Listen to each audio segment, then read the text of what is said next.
अज्ञानतिमिरान्धस्य ज्ञानाञ्जनशलाकया चक्षुरुन्मीलितं येन तस्मै श्रीगुरवे नमः। वसुदेवसुतं देवं कंसचाणूरमर्दनं देवकी परमानन्दं कृष्णं वन्दे जगद्गुरुं। कृष्णं वन्दे जगद्गुरुम्। ॐ श्री सद्गुरुचरणकमलेभ्यो नमः। ॐ श्री कृष्णाय नमः।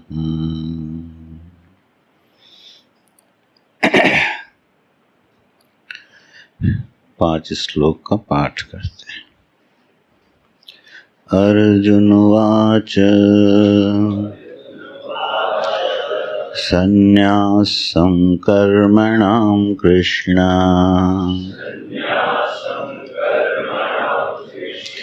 पुनर्योगं च शंससि यच्छ्रेय एतयोरेकम् तन्मे ब्रूहि सुनिश्चितम्। श्रीभगवानुवाच संन्यासः कर्मयोगश्च निःश्रेयसकरावुभौ तयोस्तु कर्मसन्न्यासात् कर्मयोगो विशिष्यते। ज्ञेयः स नित्यसन्न्यासी यो न द्वेष्टि न काङ्क्षति निर्द्वन्द्वो हि महाबाहो सुखं बन्धात् प्रमुच्यते। सांख्ययोगो पृथक् बालाः प्रवदन्ति न पण्डिताः एकमप्यास्थितः सम्यक् उभयोर्विन्दते फलम्। यत्साङ्ख्यै प्राप्यते स्थानम् तद्योगैरपि गम्यते। एकं साङ्ख्यं च योगं च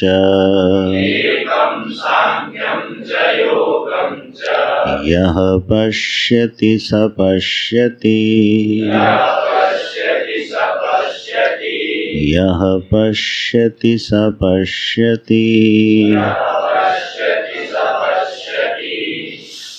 नारायण। प्रायः तीनों सकारों के उच्चारण का भेद नहीं होता है। थोड़ा अभ्यास करना। एक दंत सा है, एक तालव्य सा है और एक मूर्धन्य सा है।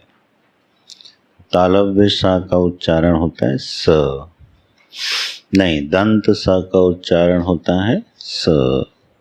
तालव्य सा का उच्चारण होता है श और मूर्धन्य स का उच्चारण होता है श। जिह्वा के गति पर ध्यान देने से यह उच्चारण शुद्ध हो जाता है। तो यह पश्यति स पश्यति,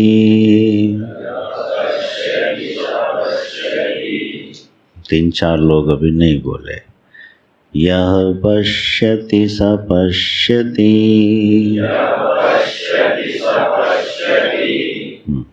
बेटा। तो ये उच्चारण ध्यान देने से वाणी शुद्ध होती है। नारायण। तो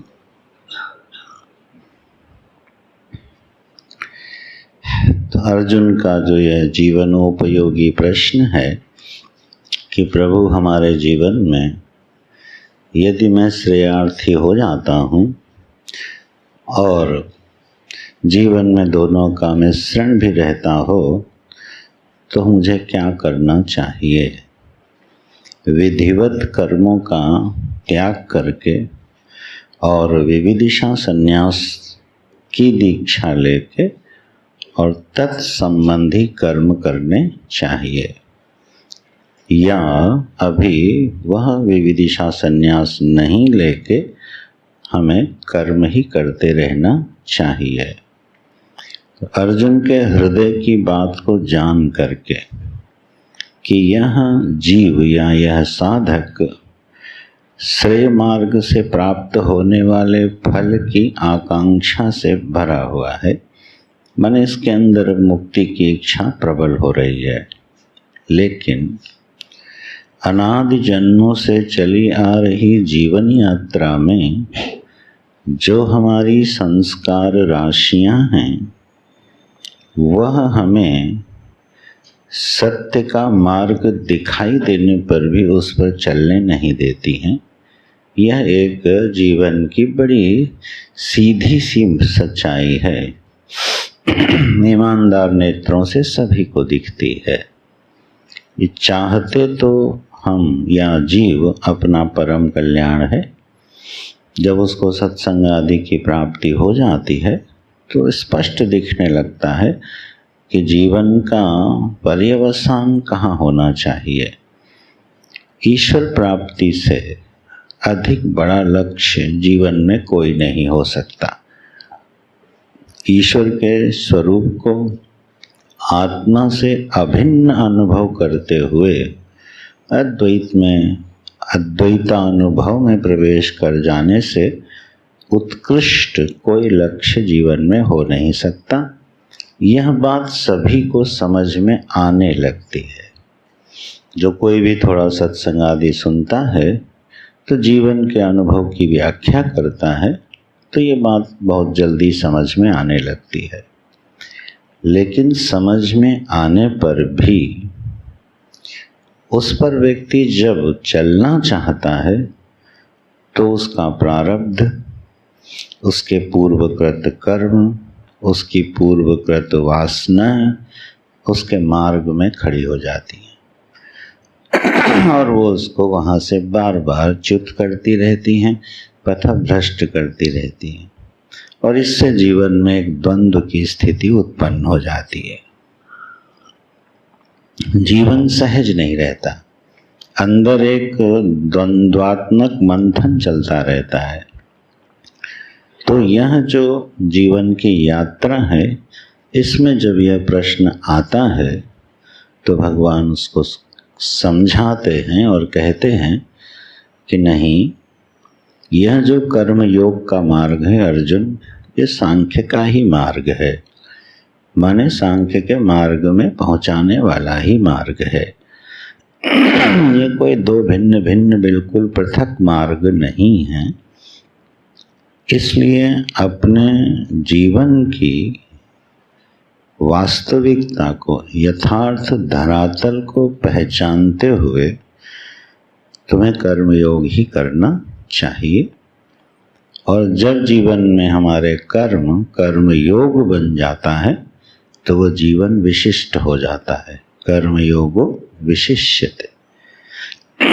तो अनधिकारी होकर के संन्यास लेने की अपेक्षा प्राप्त कर्मों को भगवत बुद्धि से करते रहना अर्जुन, यही उचित मार्ग है और इससे उसकी बड़ी शोभा होती है।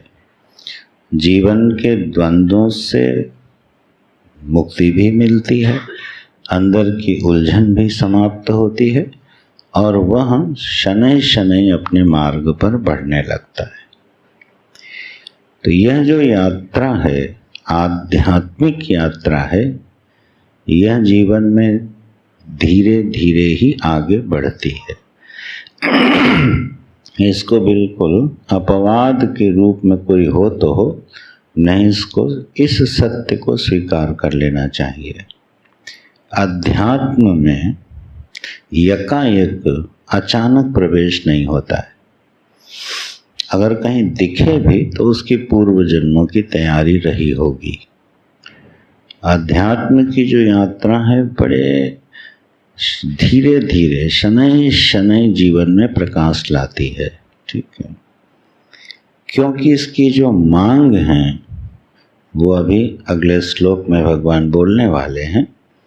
तो यह जीवन जो अगर हमको चाहिए तो ये एक दिन में नहीं आता, 10-15 दिन के अनुष्ठान से नहीं आता, व्रत और उपवास से नहीं आता। इसमें धैर्य के साथ जीव को लगे रहना पड़ता है और यह यात्रा जब समझ में आ जाए तो बड़ी सुखद हो जाती है। ठीक है, रास्ते का पता चल जाए और अपनी स्थिति का पता चल जाए तो यह यात्रा सुखद हो जाती है।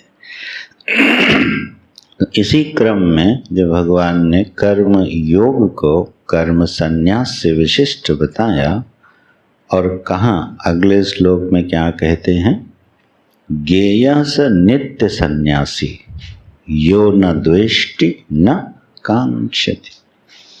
अर्जुन उसको नित्य सन्यासी ही जानना चाहिए, माने वो सर्वदा सन्यासी की मनोभूमि में ही है, जो न द्वेष्टि न कांक्षति, जो द्वेष नहीं करता और आकांक्षा नहीं करता। इसलिए हे महाबाहो निर्द्वंद्व, वो निर्द्वंद हो गया तो सुखम बंधात प्रमुच्यते, वो अज्ञान के बंधन से, प्रतिबंधों से बड़े आराम से सुख पूर्वक छूट जाता है। ठीक है, तो श्लोक में जो ये बात भगवान कह रहे हैं उसको ध्यान दें। ज्ञेयः स नित्य सन्यासी, उसको नित्य सन्यासी ही जानना चाहिए। तो कल हम लोग जो ये बात कर रहे थे ना, जीवन में सन्यास सर्वश्रेष्ठ माना गया है और भगवान ने जो ऊपर ये वाक्य बोला, देखो अगले ही पंक्ति में एक संदेश दे दिया, अगर दृष्टि जाए उसको नित्य सन्यासी ही जानना चाहिए। तो प्रशंसा सन्यास की है कि कर्मयोग की है? दृष्टांत जो दिया, जैसे जब हम कहते हैं ये जो चोपता नाम की एक जगह है, कुछ लोग गए भी होंगे, बहुत खूबसूरत हिमालय का प्रदेश है। तो जब हम कहते हैं चोपता को स्विट्जरलैंड ही समझना चाहिए, तो प्रशंसा किसकी हो गई? स्विट्जरलैंड की हो गई ना। चोपता की तो वहाँ निंदा हो गई की जा रही है प्रशंसा, ठीक है ना। अरे ये चोपता स्विट्जरलैंड से कम थोड़ी है, इसका मतलब बड़ा कौन है? जरा भगवान की भाषा देखो। ज्ञेयः स नित्य सन्यासी, उस कर्म योगी को क्या जानना चाहिए? सन्यासी ही जानना चाहिए। तो प्रशंसा किसकी हो गई? सन्यास की। ये है टेक्निक भगवान की। प्रसंगा अनुसार, जीव की स्थिति के अनुसार भगवान उपदेश देते हैं और स्रोत सिद्धांत को कभी खंडित नहीं करते। तो ज्ञेयः स नित्य सन्यासी, अर्जुन तुम उसको नित्य सन्यासी जानो, यो न द्वेष्टि न कांक्षति, जिसको, जिसके जीवन में द्वेष नहीं है, जो द्वेष नहीं करता, जो आकांक्षा नहीं करता। हि माने यस्मात्, हे महाबाहो, निर्द्वंदो भवति, वो निर्द्वंद हो जाता है। ठीक है, ये निर्द्वंद्वता जो है ये फल है। यो न द्वेष्टि न कांक्षति सह निर्द्वंदो भवति। ठीक है, यो निर्द्वंदो नहीं, यो न द्वेष्टि न कांक्षति सह निर्द्वंदो भवति। ही माने यस्मात्, क्योंकि वो निर्द्वंद हो जाता है। हे महाबाहो, ये संबोधन है। तो हे महाबाहो सहयोगी सुखम बंधात प्रमुच्यते, वह बड़े सुख से अज्ञान के प्रतिबंधों को दूर कर लेता है, बड़े सुखपूर्वक। अन्वय हो गया, मैं फिर से अन्वय करा देता हूँ। महत्वपूर्ण है भगवान के वाक्य के अर्थ को पहले वैसे ही समझना। इसमें संबोधन है महाबाहो, तो वाक्य बनेगा हे महाबाहो, हे अर्जुन, क्या यो न द्वेष्टि न कांक्षति सह नित्य सन्यासी गेयः। ठीक है, जो द्वेष नहीं करता, आकांक्षा नहीं करता, सह वह जीव, वह साधक, उसको क्या जानना चाहिए? नित्य सन्यासी गेयः। ये पंक्ति हो गई। अब ही माने यस्मात्, यहाँ जो ही अव्यय है इसका अर्थ क्या है? यस्मात्, क्योंकि वह द्वेष और आकांक्षा नहीं करता, इसलिए निर्द्वंदो भवति। यह अध्याहार कर लेना, वो निर्द्वंद हो जाता है, तो इसलिए सुखम बंधात प्रमुच्यते, बड़े सुखपूर्वक बंधन से छूट जाता। ये हो गया भगवान के कहे हुए वाक्य का अर्थ, पदार्थ हो गया ये। अब इसकी हम लोग मीमांसा करते हैं, इसको समझने का प्रयास करते हैं। यहाँ यह कहा गया एक व्यक्ति ऐसा है जो द्वेष नहीं करता और आकांक्षा नहीं करता। तो पहला ही प्रश्न मन में आएगा, क्या ऐसा जीवन संभव है कि व्यक्ति आकांक्षा भी ना करे और द्वेष भी ना करे? गुरुजी समझा रहे थे श्लोक को, तो बोले पेंटिंग भले बना लो ऐसे आदमी की, ऐसा व्यक्ति तो तुम्हें मिलने वाला है नहीं जो आकांक्षा भी ना करे जीवन में और द्वेष भी ना करे। ऐसा कौन व्यक्ति हो सकता है? Is it possible? अच्छा, कोई पलट के भगवान से ही पूछ ले, भगवान जब आप अवतार लेके आते हो तो धर्म संस्थापना की इच्छा करते हो कि नहीं? और धर्म संस्थापना के विरोध में आने वालों को पीटते हो कि नहीं? मारते हो कि नहीं? तो द्वेष है कि नहीं? और धर्म संस्थापना की इच्छा है कि नहीं? भगवान तो यहाँ तक कहते हैं, मेरे भक्त को अगर कोई परेशान करेगा ना तो मैं उसको पीट पीट के अधमरा कर दूंगा। ठीक है, अहम भक्त पराधीन, दुर्वासा को बोले मैं भक्त के पराधीन हूँ, मैं तुम्हारी कोई मदद नहीं कर सकता हूँ। तो बताओ, अगर भगवान भी अवतार काल में आकांक्षा से मुक्त नहीं है और बिना द्वेष के मारेंगे कैसे? तो ये वाक्य फिर किसके लिए है? अगर भगवान के लिए भी ये वाक्य नहीं उतरा और हमारे जीवन में तो छोड़िए, हमारे इतिहास पुरुषों के जीवन में भी देख लीजिए, तो ऐसा लगने लगेगा कि ये वाक्य एक केवल क्या है? आइडियोलॉजी है। लेकिन भगवान ऐसी कोई बात नहीं कहेंगे जिसको जीवन में उतारा न जा सके। तो ये जो द्वेष है और ये जो आकांक्षा है, ये जिसके जीवन में नहीं होती है, इसका अर्थ कैसे निकाला जाए? भगवान की विवक्षा क्या है? कहना क्या चाहते हैं?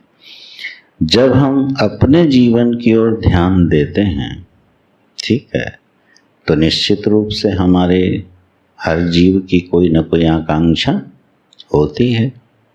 अच्छा चलो, संसार की आकांक्षा नहीं रही तो मोक्ष की आकांक्षा होगी कि नहीं होगी? होगी ना। अच्छा, जब मोक्ष की आकांक्षा होगी और उसमें कोई बाधा बनेगा तो उस पर गुस्सा आएगा कि नहीं आएगा, द्वेष होगा कि नहीं होगा।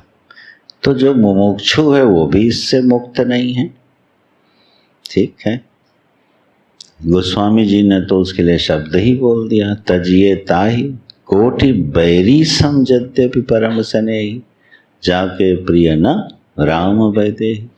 जिसको राम और सिया प्यारे नहीं हैं उसको करोड़ों बैरियों के समान छोड़ देना चाहिए। ठीक है, अब बैरी शब्द है तो बिना द्वेष के आ गया क्या? तो ये वाक्य कब कहाँ कैसे घटेगा बताओ? आकांक्षा और द्वेष से रहित जीवन, मोक्ष की आकांक्षा पर्यंत ये जीवन। बोले फिर ये ज्ञानी के जीवन में घटता है, जिसने जगत को आत्मा के रूप में अनुभव कर लिया। बोले मान लिया कि ज्ञानी के जीवन में घटता। यहाँ प्रसंग ज्ञानी का है कि साधक का है? प्रश्न तो साधक का है, ज्ञानी के लिए तो नहीं कह रहे कि उसके जीवन में द्वेष और आकांक्षा नहीं होती है। साधक हम सभी हैं, तो फिर न जीवन में द्वेष होवे न जीवन में आकांक्षा होवे। इसको जब गहनता से थोड़ी मीमांसा करें तो ये विचार आते हैं, एक समाधान मिलता है कि जो आकांक्षा है, जो इच्छा है, जब वह पूर्णतया भोगार्थ होती है तो वह जीवन में वासना बनती है, और उस वासना की पूर्ति में जो बाधा बनता है उससे द्वेष होना पक्का है। तो आकांक्षा की एक कैटेगरी है। एक आकांक्षा है जो केवल और केवल भोगार्थ होती है। ठीक है, केवल भोगार्थ होती है कि हमारा जो जीवन है उसमें हमको जो चाहिए वो बिल्कुल ठीक ठीक प्राप्त होता रहे। इस आकांक्षा से रहने वाला व्यक्ति, ध्यान देना, बड़ा क्रोधी स्वभाव का होगा। वो बात बात पर चिढ़ेगा। ठीक है, बात बात पर चिढ़ेगा, छोटी छोटी बातों पर चिढ़ेगा। जैसे ही उसके मन की बात पूरी नहीं होगी वो क्रुद्ध हो जाएगा। तो यह जो आकांक्षा और द्वेष का स्वरूप है ये तो बड़ा अध्यात्म की दृष्टि से बड़ा निकृष्ट है। तो आकांक्षा के स्वरूप को थोड़ा ऊपर उठाना पड़ता है तो हमारे द्वेष का स्वरूप बदलता है। ठीक है, आकांक्षा ये है कि मैं परमात्मा के काम आ जाऊं। यह मेरा जीवन भगवान की जो यह बनाई हुई सृष्टि है या भगवत रूप सृष्टि है, इसमें मैं इस तरह से जीऊं कि यहाँ भगवत रूप सृष्टि की सेवा हो जाए और इसके स्वामी प्रसन्न हो जाएं। अब यह भी एक आकांक्षा है। ठीक है, लेकिन यह आकांक्षा आप ध्यान दीजिएगा कि यदि किसी के प्रति द्वेष उत्पन्न भी करेगी तो उस द्वेष में व्यक्तिगत राग और द्वेष नहीं होगा। थोड़ा पहचानना इस वृत्ति को। मान लीजिए मैं चाहता हूँ कि गंगा जी के तट स्वच्छ रहें। ठीक, ये मेरी आकांक्षा है और हम उसको स्वच्छ रखने का प्रयास करते हैं। वहाँ पर एक व्यक्ति है जो गंदगी फैला रहा है तो उस पर हमें क्रोध आता है, लेकिन उस क्रोध में कितना द्वेष होता है ये ध्यान देना। उस क्रोध में द्वेष नहीं होता, वो आएगा और आने के बाद चला जाएगा। वो व्यक्ति आपका जीवन भर के लिए दुश्मन नहीं बनेगा। ठीक, क्योंकि आकांक्षा बड़ी है। तो जब आकांक्षा बड़ी होती है तो जो राग और द्वेष है जीवन में, इनका स्वरूप बदल जाता है। लेकिन जब आकांक्षा बिल्कुल व्यक्तिगत होती है तो राग और द्वेष का स्वरूप बिल्कुल भिन्न होता है। इसको कभी अनुभव करके चिंतन करके देखिएगा। हमें अपने राष्ट्र से अनुराग है, प्रेम है, और हमें अपने पुत्र से प्रेम है। ठीक, अब राष्ट्र का एक विरोधी आया, उसके प्रति हमें द्वेष हुआ, क्रोध हुआ, और पुत्र से हमको प्रेम है, और उसके प्रति जब कभी द्वेष हुआ, उसने हमारी बात नहीं मानी और जीवन को बड़ा अपने ढंग से जिया और हमको उससे द्वेष होने लगा। इन दोनों द्वेष वृत्तियों में अंतर देखना। कोई अंतर दिखाई देगा क्या? सोच के बताना। राष्ट्र का विरोधी है और वह विरोधी जब सामने होता है, दूसरा देश, मान लो पाकिस्तान, नाम लेने में कोई बुराई नहीं है, ठीक है, तो जब उसके सैनिक मारे जाते हैं तो खुशी होती है। ये खुशी किसको हो रही है? किसी के मारे जाने पे, एक राष्ट्र प्रेमी को, और उसके द्वारा कुछ अधिक सफलता प्राप्त कर लेने पर मन में चुभन होती है। तो ये भी राग द्वेष हुआ कि नहीं हुआ? ठीक है।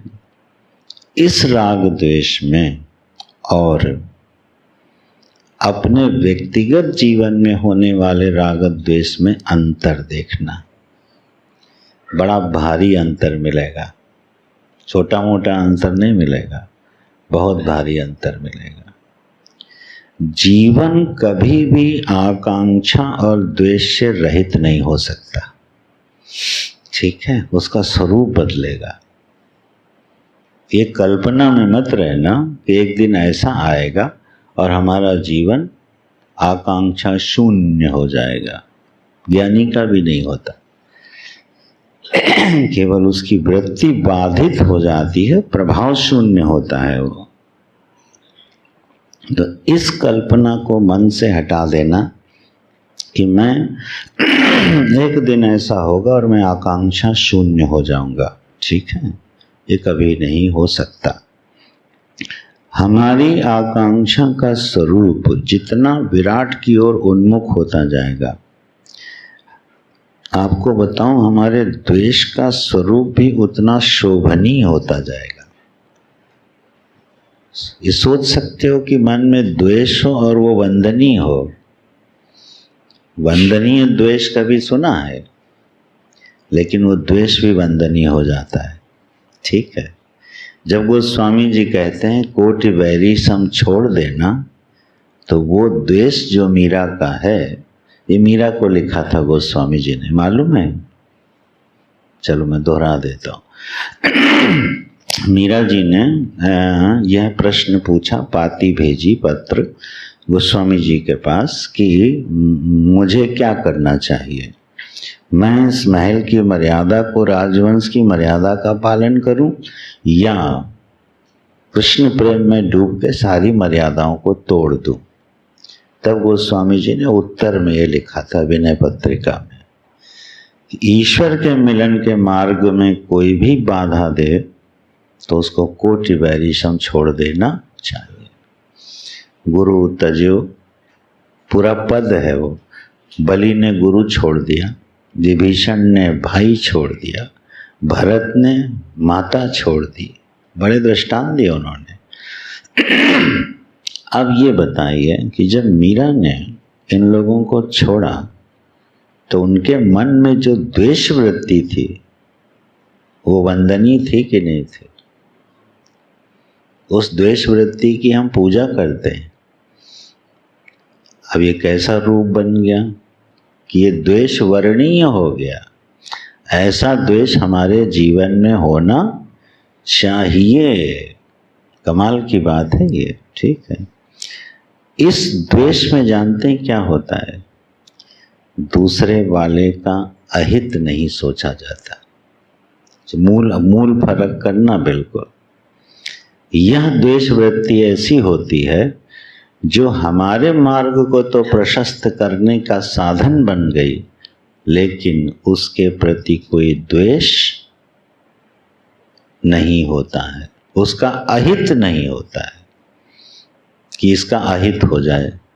अब जरा भगवान के ऊपर आओ। भगवान जब असुरों को मारते थे तो उनका मंगल कर देते थे कि नहीं कर देते थे? उनका हित करते थे कि नहीं? अब ये कैसी देश वृत्ति है कि आप मार रहे हो और उसका हित कर रहे हो। ये द्वेष वृत्ति होते हुए भी द्वेष वृत्ति नहीं है, उसकी बात कर रहे हैं। यो न द्वेष्टि।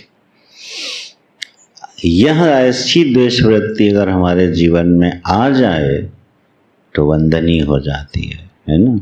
बहुत सरल सा दृष्टांत है, लोग अक्सर बात करते ही हैं। माता जब अपने पुत्र को पीटती है तो उसमें द्वेष होता है, और बिना द्वेष के पीटेगी तो वहाँ द्वेष तो नहीं है, लेकिन क्रिया क्या हो रही है? पिटाई हो रही है। शिक्षक पिटाई करता है, मास्टर, टीचर, गुरु, लेकिन वह वंदनीय हो जाता है क्योंकि वहां पर सामने वाले का क्या है? हित है। ये साधक की वृत्ति है जिसकी भगवान यहाँ मांग कर रहे हैं। ये बड़ी मांग है, छोटी मांग नहीं है। ऐसे थोड़ी उसको सन्यासी मान लिया जाएगा। ठीक, वह कर्मयोगी सन्यासी ही है जो इस वृत्ति को संभाल ले जाता है। तो हमें क्या अभ्यास करना चाहिए? मेरी आकांक्षाओं का जो स्वरूप है वो बिल्कुल व्यक्तिगत नहीं होना चाहिए। बस ये घटना घट गई, ये चीज समझ में आ गई तो आध्यात्मिक यात्रा शुरू हो जाएगी। ठीक है ना। व्यक्ति धार्मिक हो सकता है, व्यक्ति आध्यात्मिक नहीं हो सकता जल्दी। ठीक है। जैसे तपस्वी है, ठीक है, तपस्वी तो रावण भी था कि नहीं था? छोटा मोटा तपस्वी था क्या? और शिव भक्त भी था। ठीक है ना। तो शिव भक्त है, इतना बड़ा तपस्वी है, लेकिन परिणाम क्या है? बिल्कुल भिन्न है। तो तपस्वी होने से कोई आध्यात्मिक हो जाएगा ये जरूरी नहीं है। आध्यात्मिक होने के लिए हमको अपनी बुद्धि में, अपनी सोच में, अपने दृष्टिकोण में परिवर्तन लाना पड़ता है। इसको बोलते हैं आध्यात्मिक यात्रा। ये गीता जी आध्यात्मिक ग्रंथ है, धार्मिक ग्रंथ नहीं है। ये कोई धर्मानुष्ठान बताने वाले नहीं जा रहे भगवान यहाँ, या बाल की खाल निकाल निकाल के हमारी बुद्धि को ठीक करने वाले हैं। तो हमारा जो एटीट्यूड है, हमारा जो जीवन को देखने का दृष्टिकोण है, ये उसकी मीमांसा है। ठीक है। तपस्वी जीवन इसमें मदद करता है हमारी। लेकिन यह जो वाक्य कहा गया, यो ना द्वेष्टि न कांक्षति, तो जब हम अपने जीवन की आकांक्षाओं को विराट के साथ जोड़ लेते हैं, मोक्ष के साथ जोड़ लेते हैं, प्रभु के साथ जोड़ लेते हैं, ठीक है ना, तो हमारा जीवन विशिष्ट हो जाता है। ठीक है।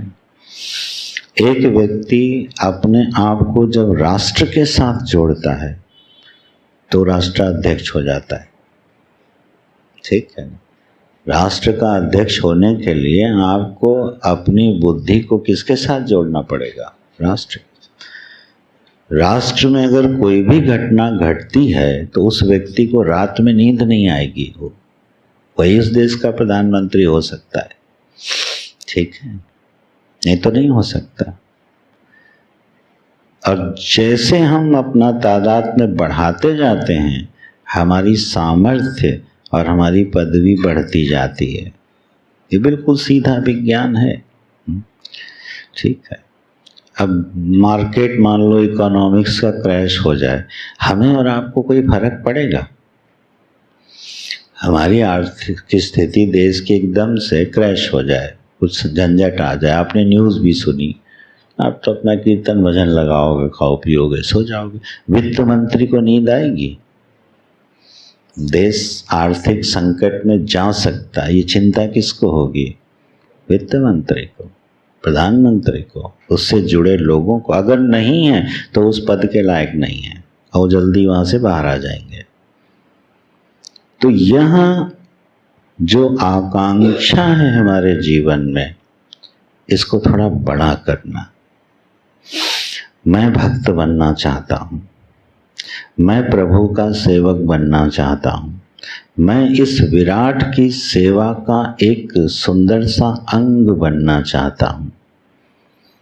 तो जब यह आकांक्षा का स्वरूप बदलेगा तो द्वेष का स्वरूप भी बदल जाएगा।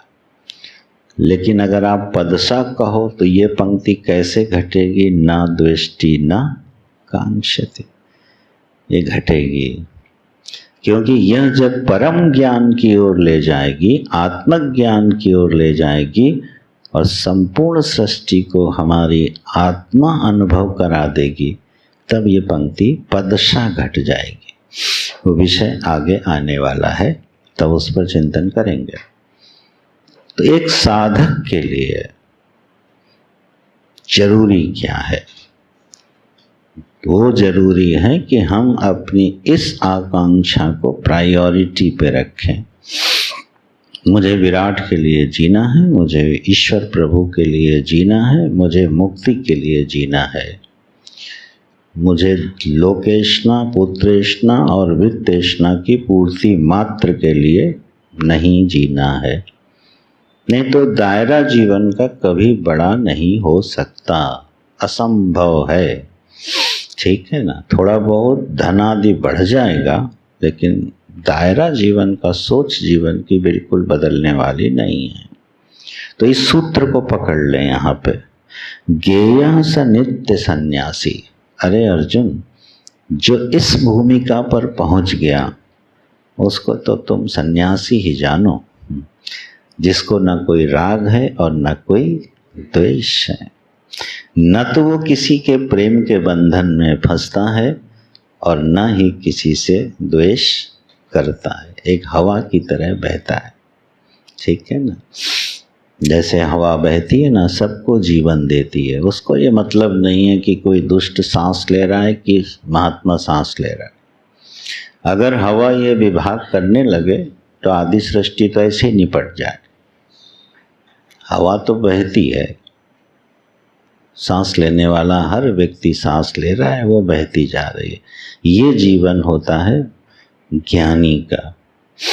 उस तक पहुंचने की ये सीढ़ियां हैं, ये रास्ते हैं कि आकांक्षा के स्वरूप को बदला जाए। ठीक है? भगवान जब आते हैं अवतार लेके, तो किस आकांक्षा को लेके आते हैं? भक्तों को सुख देंगे और धर्म की स्थापना करेंगे।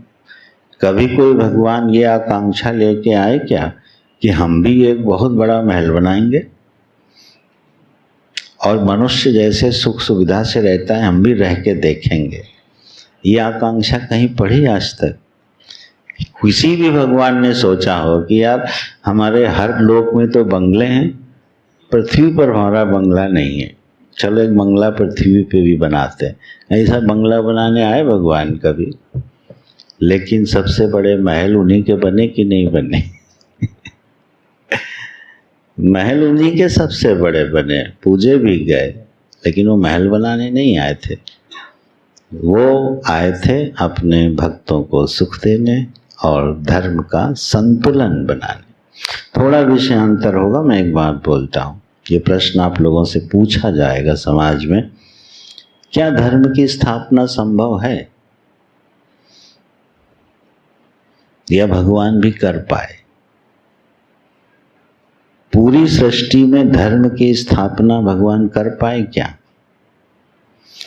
कहा तो उन्होंने धर्म संस्थापना के लिए मैं आता हूं संभवामि युगे युगे, लेकिन ऐसा काल कभी पूरी सृष्टि में आपको मिला इतिहास में जहां पूरी सृष्टि में धर्म के अलावा कुछ ना हो?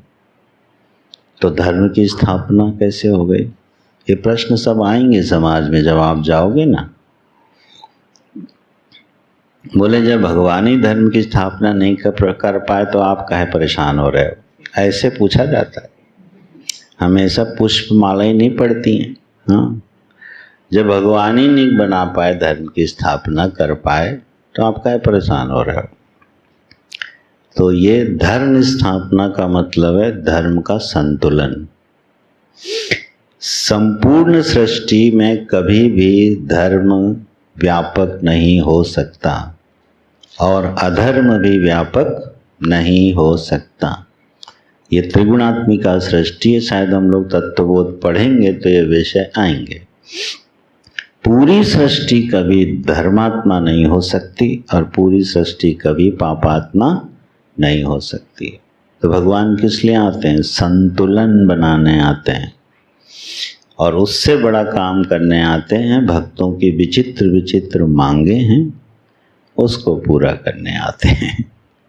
ठीक है, किसी को बेर खिलाने हैं, किसी को गोद में खिलाना है, किसी को घुंघरू पहनाने हैं, किसी को पुत्र बनाना है, किसी को भाई बनाना है, ये काम करने भी आते हैं। तो धर्म का संतुलन होता है, कभी स्थापना सम्यक नहीं होती है। तो ये बात मन में रख लेना। अस्तु नारायण। तो गेयः स नित्य सन्यासी यो न द्वेष्टि न कांक्षति। इसका परिणाम क्या निकला जीवन में? निर्द्वंद्वता। जीवन में जो द्वंद्व है उस द्वंद्व की समाप्ति हो जाती है, क्षीण हो जाता है। ठीक है, द्वंद्व लगभग खत्म हो जाता है। द्वंद्व जीवन में होता कब है? मेरे मन में कोई आकांक्षा उठी और फिर उसके विपरीत आकांक्षा उठ गई तो द्वंद्व हो जाएगा। द्वंद्व जीवन में कब घटता है? एक आकांक्षा उठी और उसी के साथ ही दूसरी उठ गई तो द्वंद्व हो जाएगा। मान लो हमें घूमने जाना है और फिर सुबह कहा अरे छोड़ो यार, कहाँ घूमने जाते हैं। अब ये द्वंद्व हो गया कि नहीं हो गया? हो गया ना। पुस्तकालय में पहुँचे, अच्छा आज वेद पढ़ते हैं थोड़ा। नहीं वेद रहने दो, पुराण देख लेते। अच्छा नहीं पुराण रहने दो, ये राम किंकर जी ने देखें क्या लिखा है। पता चला 15 मिनट बाद लौटा, एक भी किताब नहीं खोली। क्यों? ये द्वंद्व है कि नहीं है? द्वंद्व में रहने वाला व्यक्ति कोई कार्य ही नहीं कर सकता। ठीक है, तो बहुत जरूरी है कि जीवन निर्द्वंद होना चाहिए। तो आकांक्षाओं में जब अनेकता और विपरीतता होती है तब द्वंद्व पैदा होता है। एक सूत्र है, लिख लेना, इस पर चिंतन करेंगे। जब भी हमारी आकांक्षाओं में अनेकता और विपरीतता होती है तो जीवन में द्वंद्व होता है। तो उसको एक लाइन में ट्यून करना है। कोई आदमी संयमी जीवन भी जीना चाहे और भोग भी करना चाहे, द्वंद्व होगा कि नहीं होगा? कोई आदमी सेवा भी करना चाहे और व्यक्तिगत सुख का जीवन भी जीना चाहे, द्वंद्व होगा कि नहीं होगा? जितने भी द्वंद्व जीवन में आप देख लेना, इसके मूल में ये सूत्र मिल जाएगा। ठीक है, हनुमान जी के जीवन में कोई द्वंद्व था? हनुमान जी के जीवन में कोई द्वंद्व कभी दिखाई दिया? कभी नहीं। क्यों? एक ही आकांक्षा थी, राम जी की सेवा, राम जी की प्रसन्नता। इसके अलावा उनके मन में कभी कोई दूसरी आकांक्षा जीवन भर नहीं आई। तो कभी आपने देखा द्वंद्व? लक्ष्मण को द्वंद्व था, भरत को द्वंद्व हुआ कि नहीं हुआ? ये लोग द्वंद्व से गुजरे। दशरथ जी को तो महान द्वंद्व हुआ। क्यों हुआ भाई द्वंद्व? क्योंकि आकांक्षाएं दो हो गई। गुरु वशिष्ठ की आज्ञा मानूं या प्रभु श्री राम को मिलने चलूं, दो द्वंद्व हो गए ना। तो ये द्वंद्व धार्मिक भी हो सकते हैं, आध्यात्मिक भी हो सकते हैं, लौकिक भी हो सकते हैं। तो हम सिर्फ कहना ये चाह रहे हैं कि जीवन में द्वंद्व की स्थिति अच्छी नहीं होती है। We should live one side, एक तरफ का जीवन जीने से द्वंद्व खत्म हो जाता है। बहुत सारी आकांक्षाओं को विचार करके एक में बदल लो तो जीवन में द्वंद्व नहीं आता है। ठीक है, तो निर्द्वंदो ही महाबाहो, जब हमारे जीवन की आकांक्षा एक हो गई तो उसने द्वेष का स्वरूप बदल दिया और जीवन द्वंद्व रहित हो गया। बोले ये सुनने में तो समझ में आ रहा है, लेकिन जब जीने चलते हैं तो बहुत मुश्किल होती है। अरे भाई, इसी का नाम तो तपस्या है, इसी को तो संभाल संभाल के बढ़ाना है आगे। जीवन में, व्यावहारिक जीवन में जब द्वंद्व खड़े हों, तुरंत निर्णय कर लेना कि करना क्या है। उस पीरियड को कभी लंबा नहीं जाने देना, नहीं तो वो आध्यात्मिक यात्रा का विनाशक होता है। बहुत जल्दी डिसीजन ले लेना, एक मार्ग पकड़ लेना, उसके बाद दूसरा फिर प्रभु दिखाई देंगे। गलत पकड़ा होगा तो उसको ठीक ठाक करके दे देंगे, सही पकड़ा होगा तो आगे बढ़ा देंगे। इसलिए यह द्वंद्व का जीवन साधक का जीवन अर्जुन नहीं होता है। और अर्जुन जब युद्ध के मैदान में आए तो द्वंद्व ही था ना, कि मैं इनको मारूं, युद्ध करूं या ना करूं। अब दो आकांक्षाएं हो गई ना, तो वहाँ द्वंद्व पैदा हो गया। ठीक है ना, ऐसे। अरे बड़े मज़ेदार द्वंद्व होते हैं। पूजा करने बैठे, राम जी का मंत्र जपा, अरे यार राम जी का तो हो गया, शिव जी छूट गए, हाँ शिव जी का भी जप लो, जप लिया। अच्छा जप तो कर लिया, अभी पूजा तो की नहीं ठीक से, पूजा कर लो। पूजा करने बैठ के, पूजा करने चले, अरे गणेश जी की पूजा में तो ये सामान लगता है, ये तो है ही नहीं हमारे पास। 1 घंटे तक केवल मन में क्या रहा? द्वंद्व रहा। कौन सी पूजा हुई? कुछ नहीं हुई। ठीक, ऐसे आप देखना आपके व्यवहारिक जीवन में कितने द्वंद्व आएंगे। अच्छा गीता जी का चिंतन करें कि ध्यान करें? क्या भैया, छोड़ो चिंतन ध्यान छोड़ो, सेवा करो। ठीक, अरे सेवा तो ठीक है, जीवन में तपस्या बिल्कुल नहीं करिए। नवरात्र आ रहे हैं, आपकी निर्जला व्रत रखना है। ठीक, 9 दिन बिना पानी के रहूंगा, ये सब क्या है? अब इनमें से जो आकांक्षाएं हैं, उप आकांक्षाएं मूल आकांक्षा के अनुरूप बना लो, एक लाइन बन जाएगी, फिर कभी कोई द्वंद्व जीवन में नहीं होगा। साधना को लेके कोई द्वंद्व नहीं होगा। इसी तरह व्यवहारिक जीवन है, उसकी व्याख्या फिर कभी करेंगे।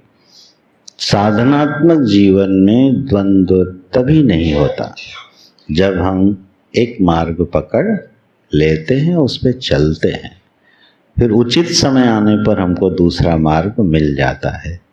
इसलिए हे अर्जुन, ज्ञेयः स नित्य सन्यासी, ये प्रशंसा कर रहे हैं, वह उसको तुम अर्जुन सन्यासी से कम मत समझना। ठीक है, भले वो गृहस्थाश्रम में हो, भले वो संसार में हो, उसको सन्यासी से कम मत समझना, जिसके जीवन में आकांक्षा में मैं बैठा हुआ हूँ। उसका देश भी बड़ा मधुर हो जाएगा और जीवन में द्वंद्व नहीं रहेगा। इससे होगा क्या? हे महाबाहो, गीता जी के संबोधनों पर भी एक जो है मीमांसाएं हुई हैं। जब आप पढ़ोगे कि भगवान ने अर्जुन को जो संबोधन दिए हैं और अर्जुन ने जो भगवान को संबोधन दिए हैं, वो बिल्कुल प्रसंगानुसार दिए हैं।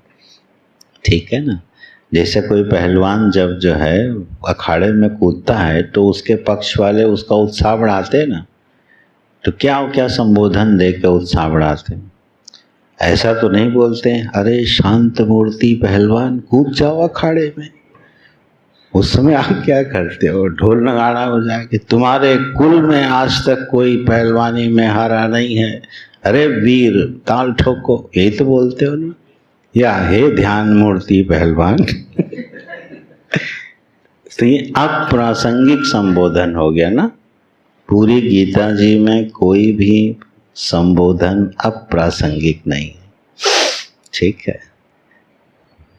इसकी एक बड़ी सुंदर मीमांसा गोवर्धन पीठाधीश्वर जी ने की थी एक संबोधन की। अच्युत, मैं दोहराता हूँ, बहुत बार कहा है, बच्चे नए हैं कुछ। अच्युत संबोधन गीता जी में 3 बार आया है, पूरी गीता जी में 3 बार आया है। पहली बार सगुण साकार परमात्मा का संबोधन है, दूसरी बार सगुण निराकार परमात्मा का संबोधन है, और तीसरी बार निर्गुण निराकार परमात्मा का संबोधन है। केवल 3 बार परमात्मा का और संबोधन क्या है? अच्युत। अच्युत का मतलब होता है प्रभु, आप चाहे व्यक्ति के रूप में अवतरित हो जाओ, चाहे सृष्टि के पालक संहारक का रूप धारण कर लो, और चाहे आप हमारी निर्विकार आत्मा बन के रहो, आप अपने स्वरूप से कभी गिरते नहीं हो। अपने स्वरूप से गिरे बिना प्रभु आप ये सारे रूप धारण कर लेते हो। इसलिए अच्युत संबोधन 3 बार भगवान के 3 स्वरूपों के संबोधन में आया है, ठीक है। तो ये जो संबोधन है ये अप्रासंगिक नहीं है। यहाँ क्या संबोधन है? हे महाबाहो अर्जुन, तुम्हारी जो भुजाएं हैं ना बहुत बड़ी बड़ी हैं। इन बड़ी बड़ी भुजाओं में गांडीव को धारण करके तुमने पता नहीं दिगंत में कितने युद्ध जीते हैं। अरे महादेव तक को तुमने युद्ध में विस्मित कर दिया। देवलोक तक तुम्हारी इन भुजाओं का डंका, तुम्हारी वीरता का डंका बजता है। लेकिन बच्चा, आकांक्षा और द्वेष से पार जाना आसान नहीं है। इसलिए संबोधन क्या है? महाबाहो, तुम वीर हो। जब तुम बाहर इतना जीत सकते हो तो अंदर क्यों नहीं? जीवन में आकांक्षा और द्वेष के स्वरूप को बदल के क्या तुम निर्द्वंद नहीं हो सकते हो? तुम तो महाबाहो हो। उत्साह बढ़ा रहे हैं प्रभु। इस प्रसंग का संबोधन है ये। ऐसे बहुत संबोधन गीता जी में परस्पर भगवान के और अर्जुन के प्राप्त होते हैं। तो हे महाबाहो, अरे वीर उठो, जरा अपने अंदर झांको और प्रकृति मोहिनी जो माया है उसकी शक्ति का भेदन करो, शरणापन्न हो, मीमांसा करो, और अपने जीवन को इन क्षुद्र वृत्तियों से ऊपर उठा के उस महान विराट की ओर जोड़ो, सब कुछ बदल जाएगा। तो निर्द्वंद्वता रूपी फल जब प्राप्त हो जाता है तो सुखम बंधात प्रमुच्यते। हे अर्जुन, फिर तुम इस बंधन से बड़े सुख से छूट जाओगे, ठीक है। बंधन क्या है? बंधन जो है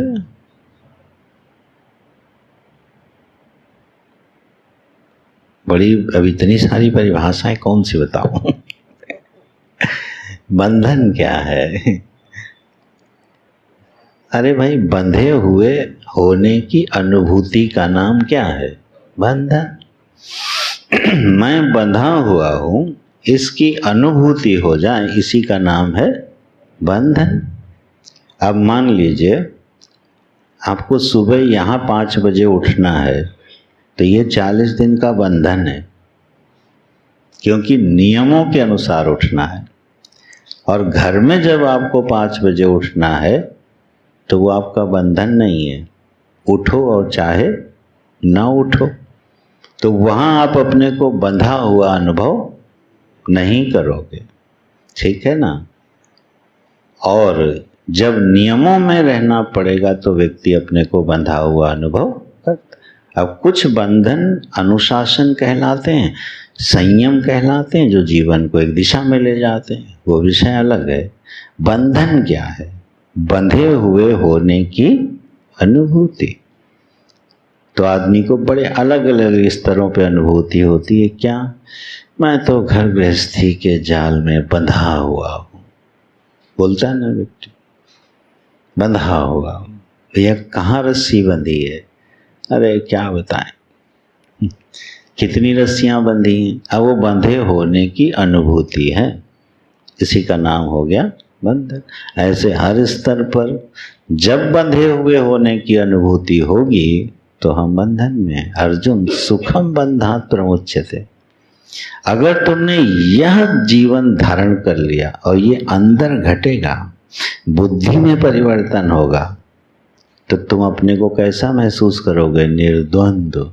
और जब निर्द्वंद्वता आएगी तो वहां बंधन का एहसास नहीं होगा। बंधन हमेशा द्वंद्व की उत्पत्ति करेगा और निर्द्वंद्वता फ्रीडम की। ठीक है ना? तो इसलिए इस जीवन में जितने बंधन हैं, छोटे छोटे बंधन जो हमेशा हमको बंधे हुए होने की अनुभूति कराते रहते हैं, अरे अर्जुन तुम उससे दुख पूर्वक नहीं, बड़े सुख से छूट जाओगे। कितनी प्यारी वाणी और उपदेश है भगवान का। बड़ा कष्ट नहीं उठाना पड़ेगा तुमको इस बंधन से छूटने के लिए। तुम्हें पता भी नहीं चलेगा कि तुम्हारे बंधन जो हैं वो शिथिल होते जा रहे हैं, छूटते जा रहे हैं। तो यह इस श्लोक का एक मीमांसा अर्थ हुआ। इसको फिर से देख लीजिए। ज्ञेय स नित्य सन्यासी। अर्जुन उसको तुम सन्यासी ही जानो, ठीक, जो ना द्वेष करता है और ना आकांक्षा करता। इसलिए वो निर्द्वंद्व हो जाता है और सुख से, बंधे हुए होने की अनुभूति से छूट जाता है। बस यह भगवान का वाक्य जब भी कभी शास्त्रों पर चिंतन करना हो तो उसकी शैली यही है। पहले यह देखो कि भगवान ने वचन क्या बोला है, फिर उस वचन की संभावना पर विचार करो और फिर उसको अपने जीवन से मिला के देखो और फिर उसको जीने में जो आने वाली कठिनाइयां हैं उस पर चिंतन करो।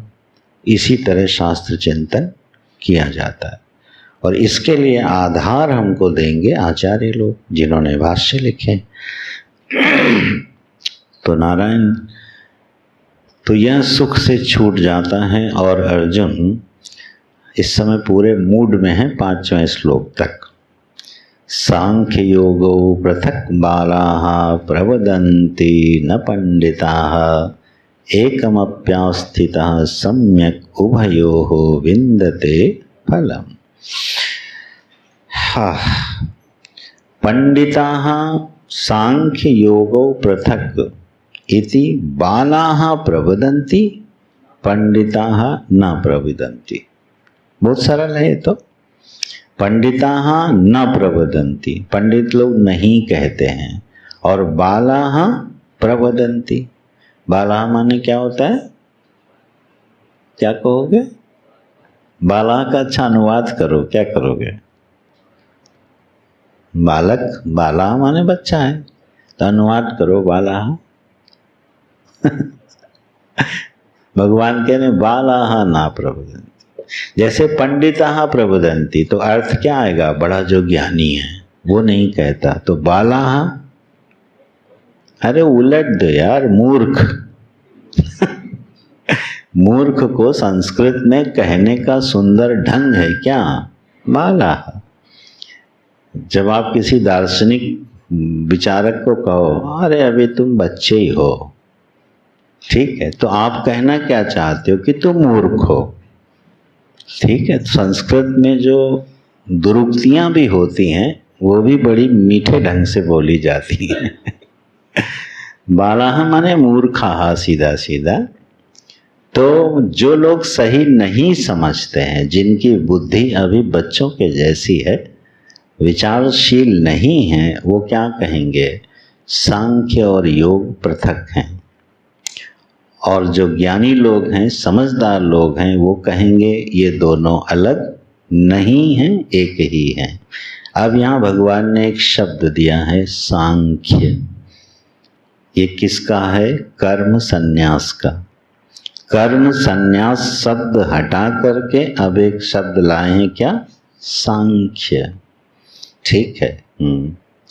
अब ये जो सांख्य शब्द होता है, इसको सांख्य माने होता है सम्यक रूप से किसी बात को ख्यापित करना, प्रकाशित करना, उसको बोलते हैं सांख्य।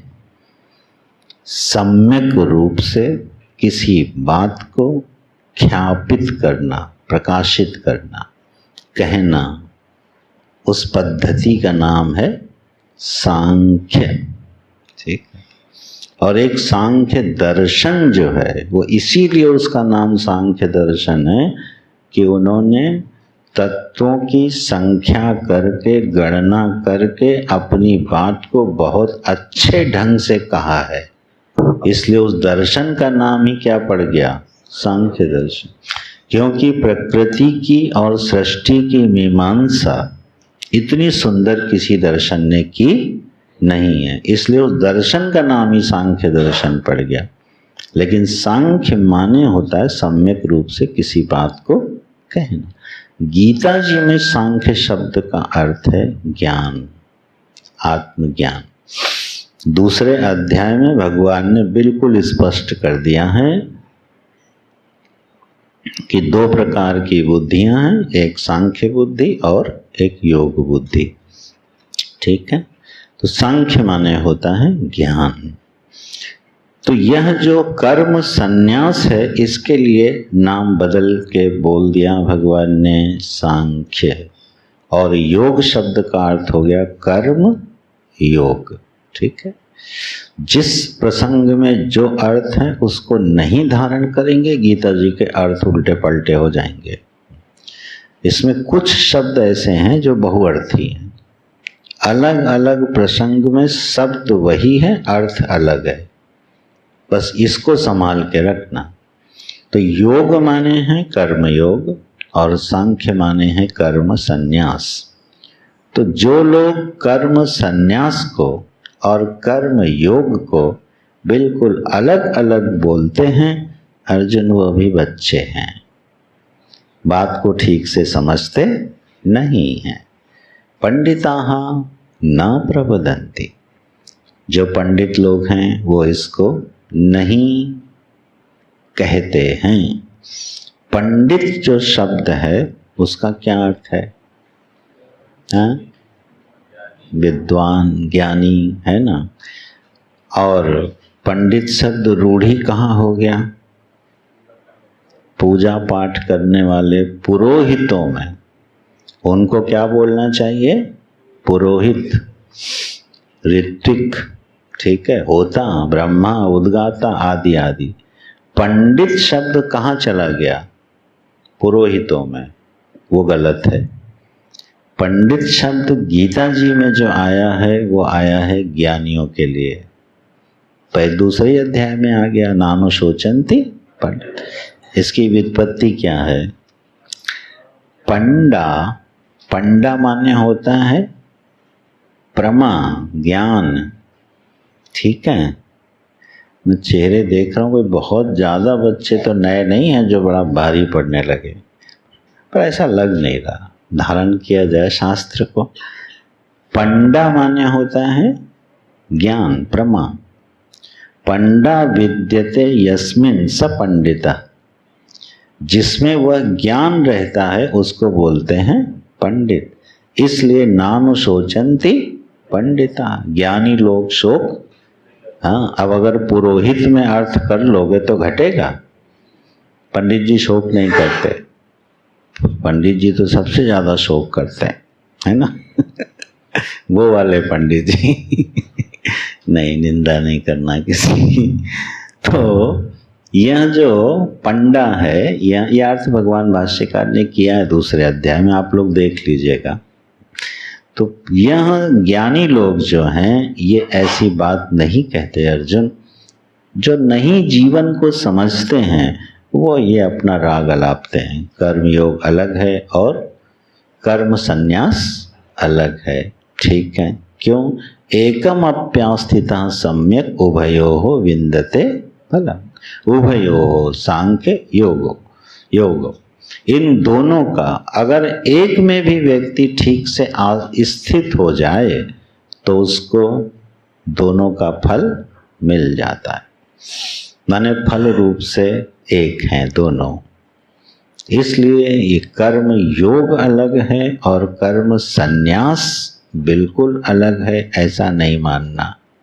अब जरा ध्यान देना, सिद्धांत का विरोध ना हो, क्योंकि अगले 5वें श्लोक में भाषा बदलेगी तो कंफ्यूजन होगा।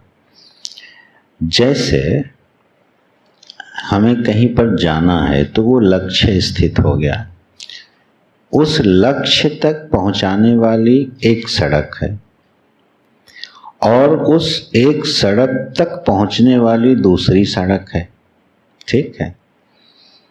और एक व्यक्ति ने यात्रा शुरू करी, उसका लक्ष्य वहां पर है, तो पहले एक छोटी सड़क पर चला और उस सड़क से मुख्य सड़क पर आया और अपने लक्ष्य पे पहुंच गया।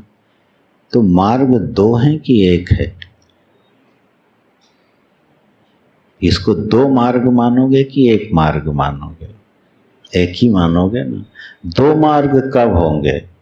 जब एक सीधी सड़क उस लक्ष्य तक जा रही हो और दूसरी सड़क सीधी उस लक्ष्य तक जा रही हो और दोनों में कहीं मेल ना हो, कहीं मिले ना, तब आप क्या कहोगे? ये दोनों मार्ग अलग अलग। परमात्मा तक पहुंचने के लिए ऐसे भिन्न मार्ग हैं क्या? कभी सोच के देखना, या एक ही मार्ग है या भिन्न भिन्न मार्ग हैं? कुछ मार्ग हैं जो बिल्कुल एक दूसरे से छूते नहीं हैं, ठीक है।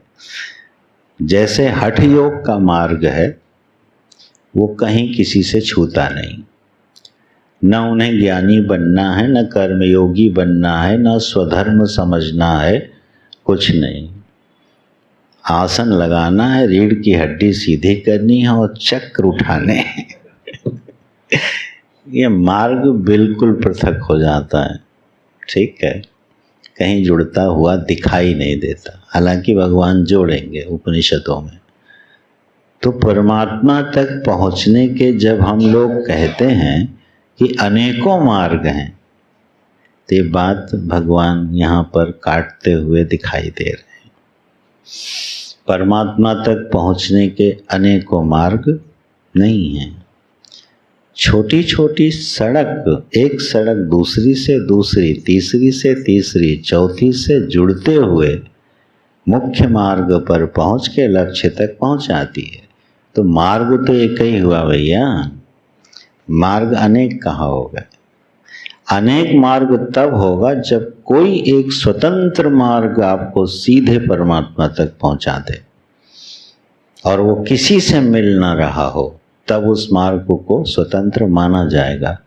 तो ये जो बड़ा प्रसिद्ध गायन होता है, भगवान तक पहुंचने के रास्ते अनेक हैं, जिस पे भी चलो तुम्हारी मर्जी है, यह वाक्य शास्त्र सम्मत नहीं है।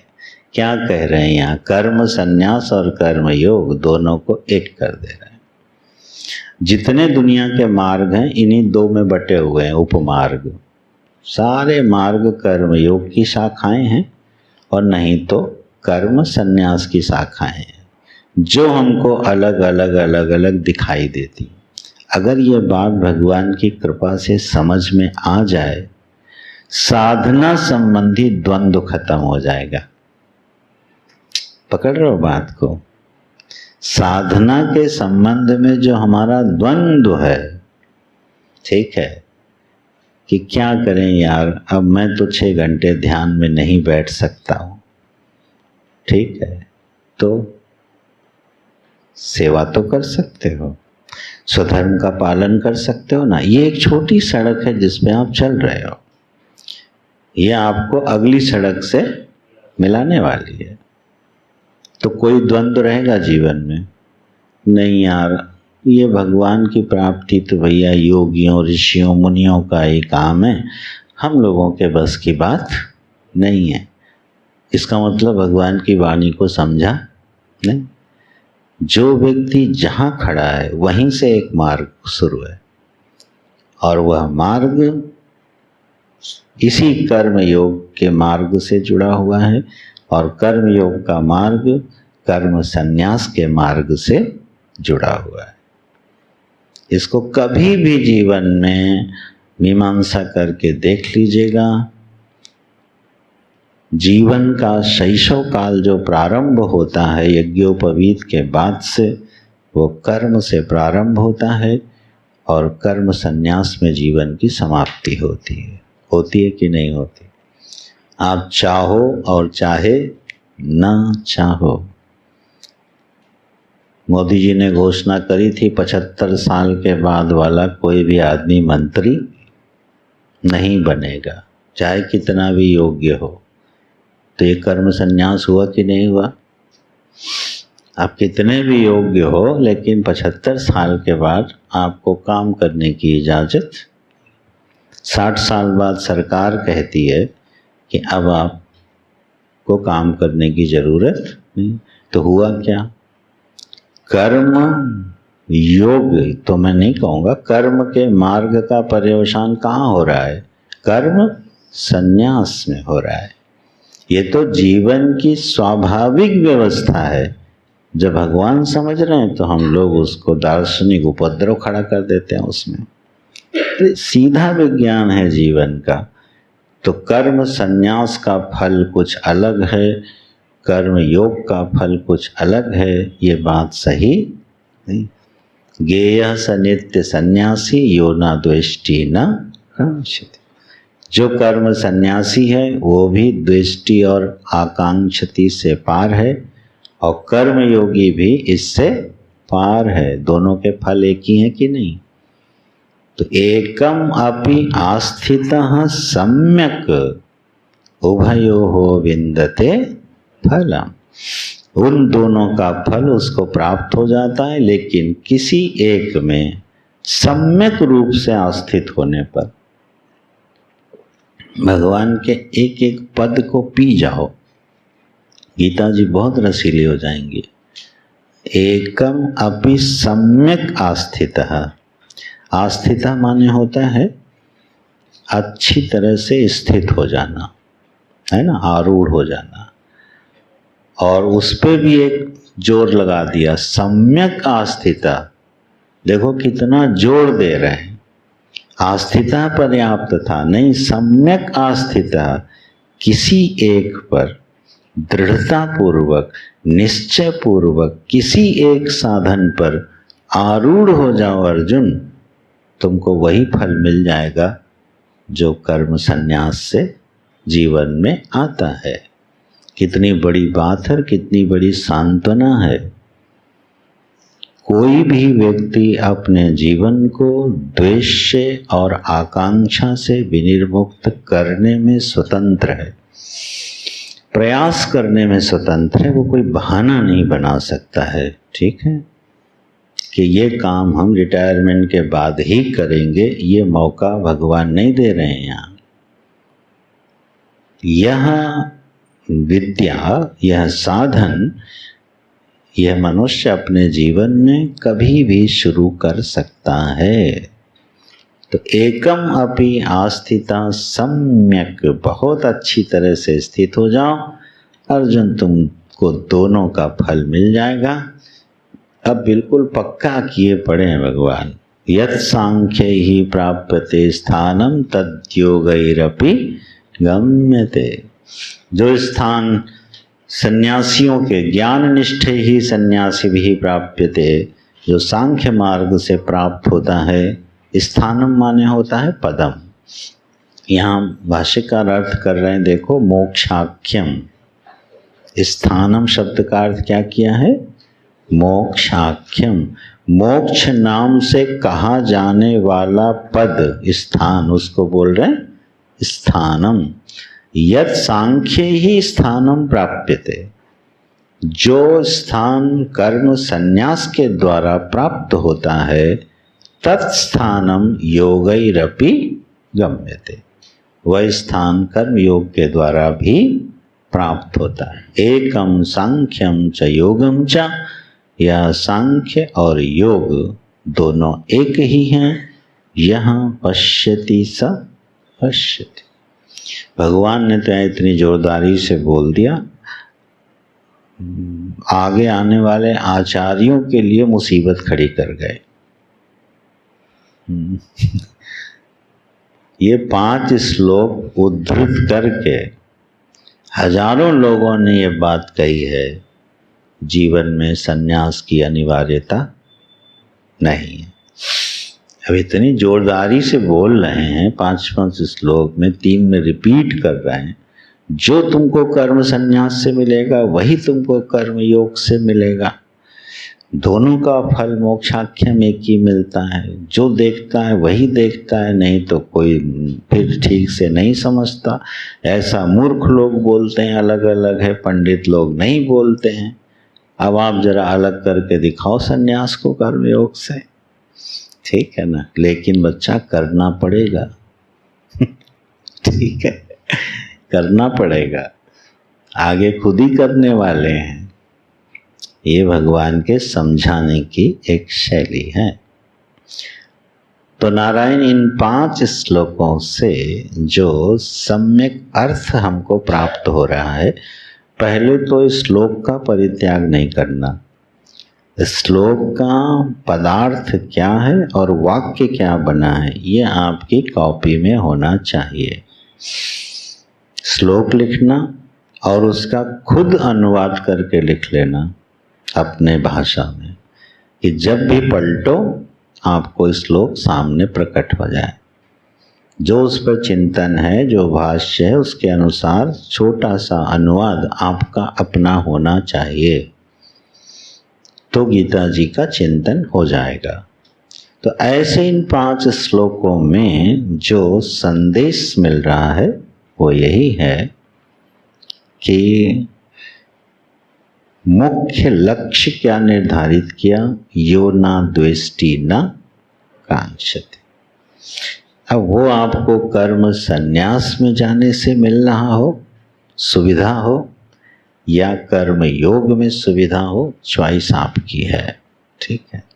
लेकिन कर्म संन्यास लेने से पहले यह जरूर सोच लेना, मैं उसका अधिकारी हूँ कि नहीं हूँ।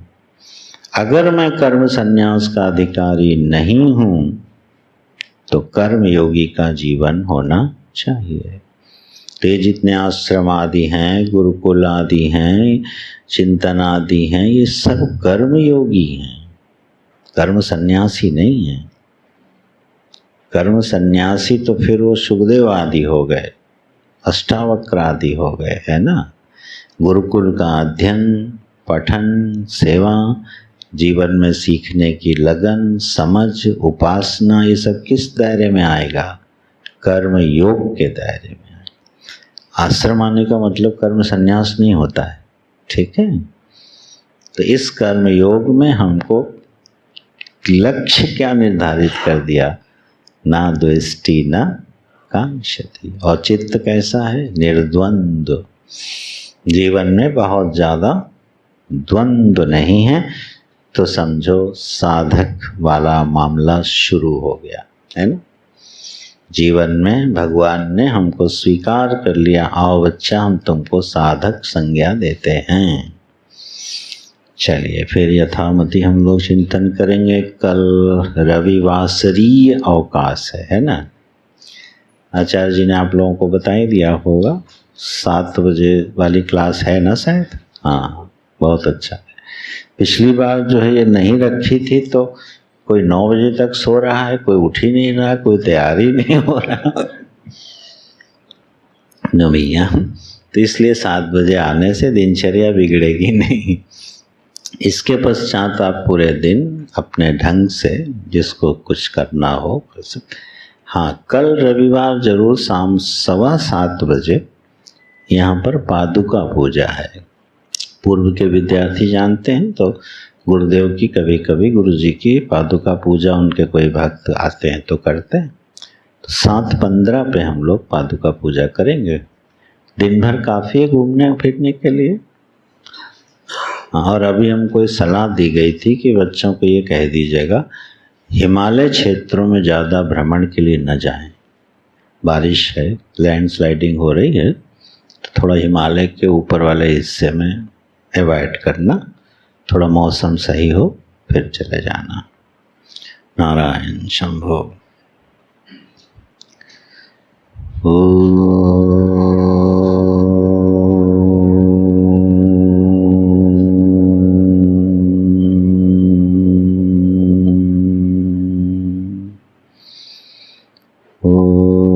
पूर्णमदः पूर्णमिदं पूर्णात् पूर्णमुदच्यते पूर्णस्य पूर्णमादाय पूर्णमेवावशिष्यते। ॐ शान्ति शान्ति शान्तिः। हरि ओम। श्री गुरुभ्यो नमः। हरि ओम।